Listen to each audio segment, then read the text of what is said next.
Hi అండి. ఇంట్లో chicken noodles చేశాను. ఎలా చేశానో చూపిస్తాను. రోడ్డుపై మనం బండ్ల మీద తింటాం కదా, దానికన్నా టేస్ట్గా ఉంటుందండి. అక్కడైతే అన్నీ వేసేస్తారు కదా, అడ్డమైన రోడ్డంతా. హెల్త్ కూడా మంచిది కాదు. ఇలా నేను 1 మంత్కి ఒకసారి అయినా చేస్తాను ఇంట్లోనే.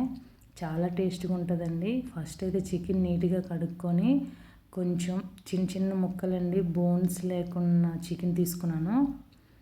కొంచెం శనగపిండి, కొంచెం కార్న్‌ఫ్లవర్, అల్లం వెల్లుల్లి పేస్టు, కారం, ఎగ్ కూడా వేసుకొని బాగా కలుపుకొని సైడ్ పెట్టుకున్నాను. ఒక తపాల్లో వాటర్ వేసి సాల్టు, నూనె వేసుకొని నూడిల్స్ 50% ఉడికించుకొని సైడ్ వడకట్టుకొని చల్లని వాటర్ వేయాలండి, ముద్దగా అవ్వకుండా.